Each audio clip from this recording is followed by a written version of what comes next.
اللهم صل على محمد وآل محمد.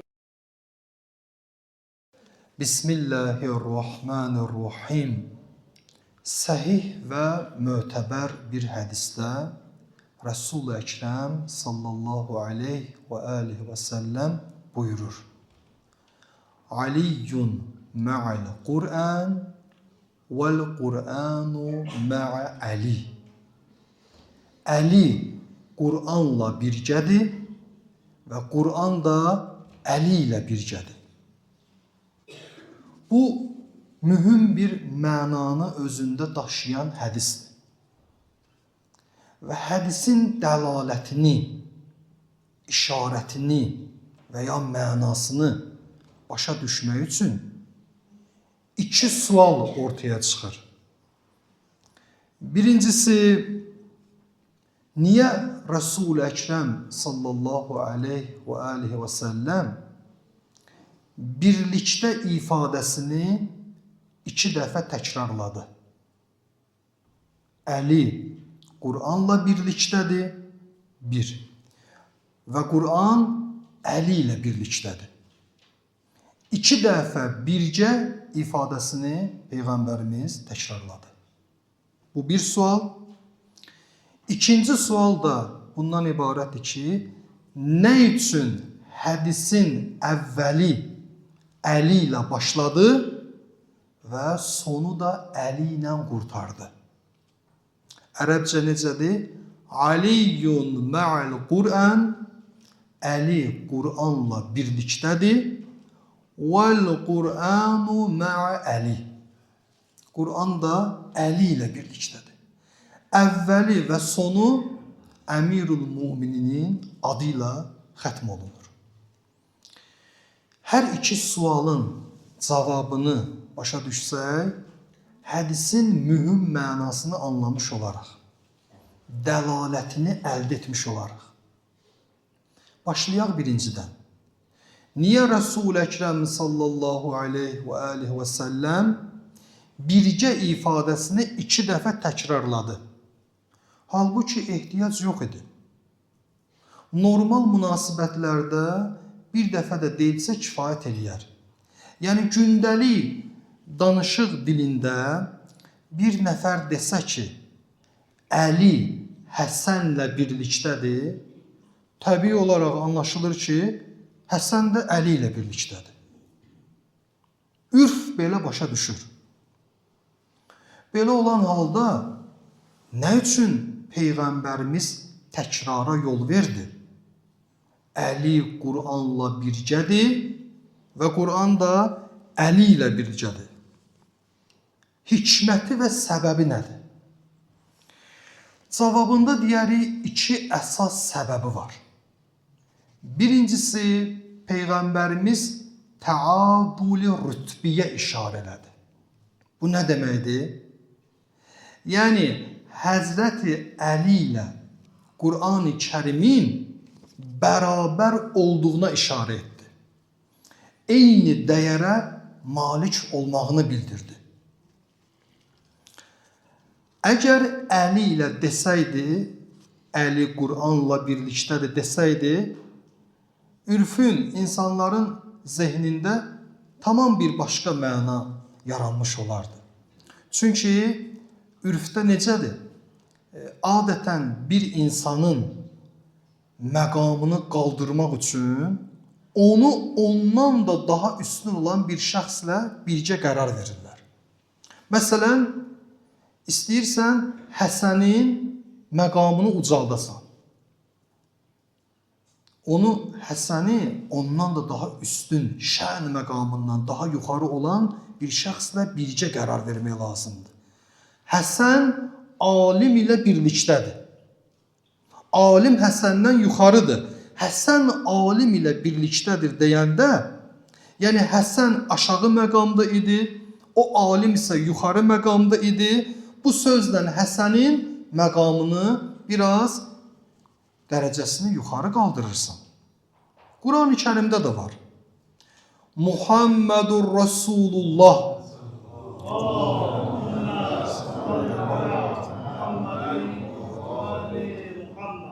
vellezine ma'ahu və o kəslər ki onunla birlikdədir.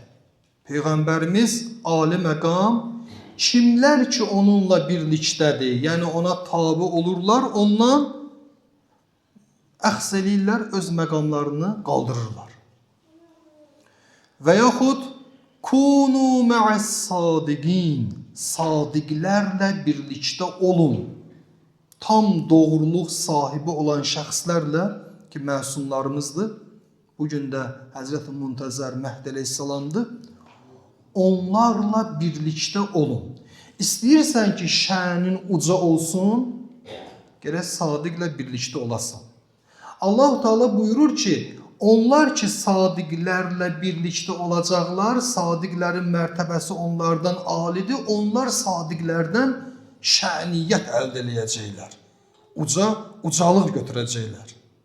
Məqam kəsb eləyəcəklər. İndi bunu köçürdək mövzumuza. Niyə Peyğəmbər təkrarlamışdı? Əgər Resul-i Əkrəm sallallahu aleyhi və aleyhi və səlləm desəydi ki, Əli Qur'an ilə birlikdədir, onda belə çıxacaqdı ki, Qur'an Əlidən üstündür.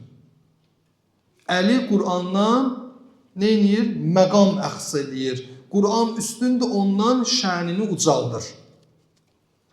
Bu təsəvvür ürfdə insanların zehnində yaranmasın deyə Resul-i Əkrəm Əli Qur'an birlikdədir deyib nöqtə qoymadı. Dərhal davamını gətirdi. O tərəfdən Qur'an da Əli ilə birlikdədir.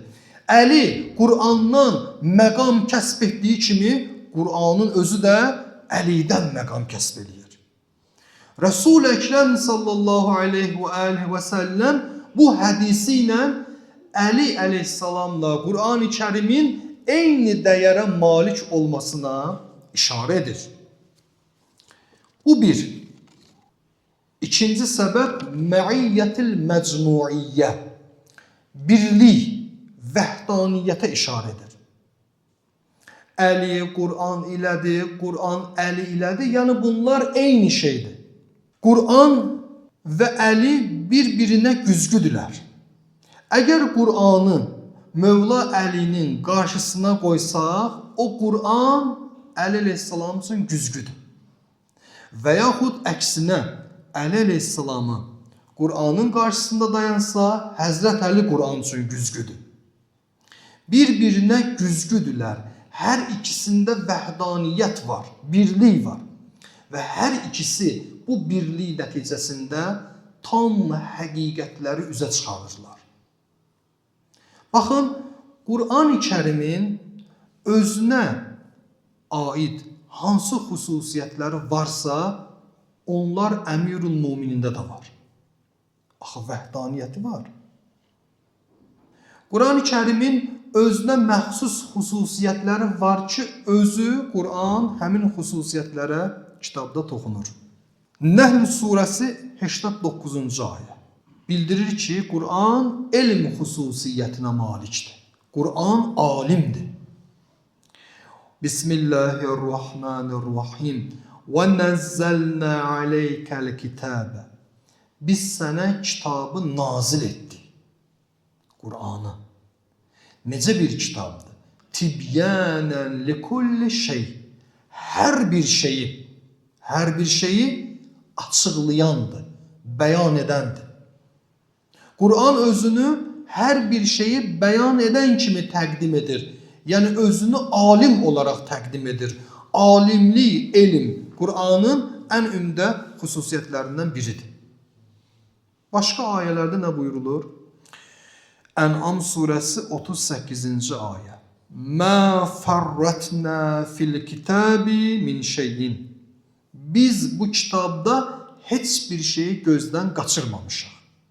Yəni hər bir şey Qur'an-ı Kərimdə var. Hər bir şeyin elmi Qur'anda mövcuddur. Bu ayə ilə Qur'an özünə məxsus olan bir xüsusiyyəti, elm xüsusiyyətinə işarə edir. Bəl huvə əyətun bəyyinət. Ənkabut surəsində 49-cu ayədə o açıq aydın ayələrdən ibarətdir. Quran açıq aydın ayələrdən ibarətdir. Arxasına diqqət eləyin. Fi sudurillezine. O kəslərin sinələrində yerləşir həmin açıq aydın ayələr ki, utul ilmə. Allah-u Teala onlara elm verib. Həmin şəxslər ilahi elmə malikdilər. Onlar da Resul-i Ekrem sallallahu aleyhi ve sellem və digər məsumlarımızdır. Bugün də həmin şəxs, açıq aydın o ayələri sinəsində daşıyan şəxs, sahibul əmir, valiyyü əsir, Həzrəti Muntəzər Əccəlallahu fərəcəhu şərifdir. Gördüyünüz kimi, deyilən ayələrdə Quran özünü alim adlandırır. Və həmçinin başqa ayəsində Mövla Əleyhisselamı da alim adlandırır. Qul kəfə billahi şəhidən beyni və beynakum. Mənimlə sizin aranızda Allah-u Teala'nın şahidliyi kifayət edər. Artıq bir şahid var. İki olmalıdır da şahid. Biri Allah-u Teala'nın özüdür. Şahadət verir ki, Peyğəmbərimiz Rəsuldur, Mursəldir. İkinci kimdir? Və mən, bir də o kəsin şahidliyi ki, indəhu elmul kitab. Kitabın bütöv elmi, tamam elmi onun yanındadır. O da məsumlarımız buyurur, Həzrəti Əmirul Müminin Əli bin Əbu Talib əleyhissalamdır.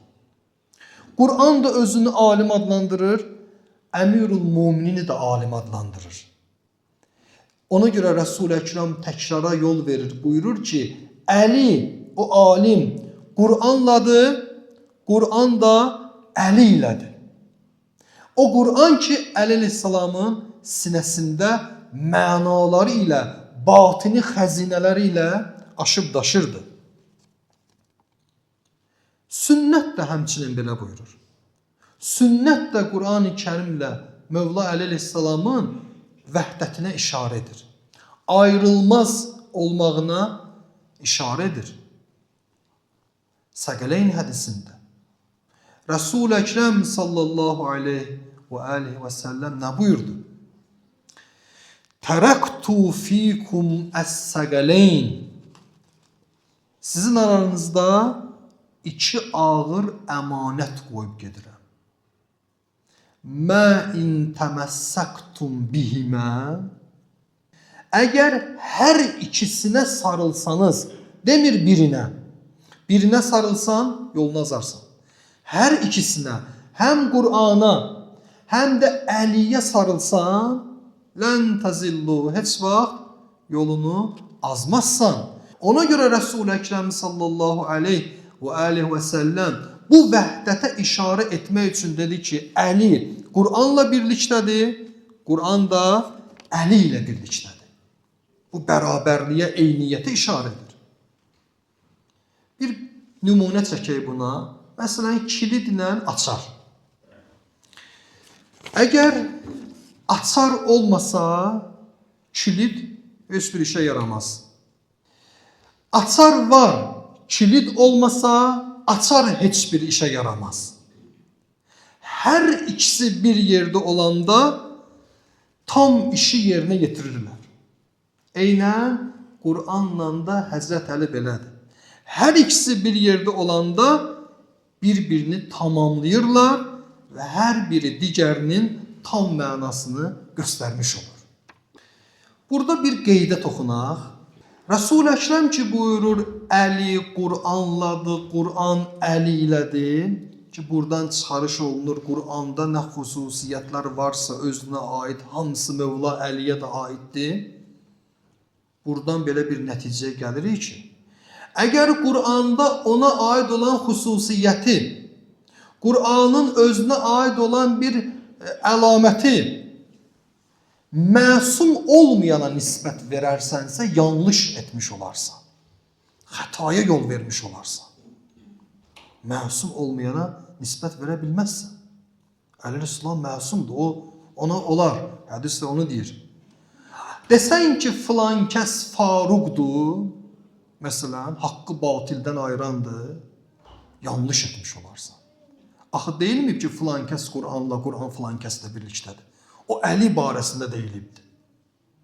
Qur'an-ı Kərimin özünə aid xüsusiyyətlərdən biri Faruqdur, haqqı batildən ayırandır. Necə ki, Qur'anın da bir adı Furqandır. Faruq, Furqan eyni kökdəndir. Furqan haqqı batildən ayırt edən. Elə Qur'an-ı Kərimin bir surəsi də Furqan surəsidir. Elə onun ilk ayəsində də belə buyurulur. Təbarəkəlləzi, uca və əbədi Allah hansı ki, nəzzələl furqanə alə abdi. Furqanı, haqqı batildən ayıranı nazil etdi bəndəsinə. Muhammed sallallahu aleyhi və səlləm.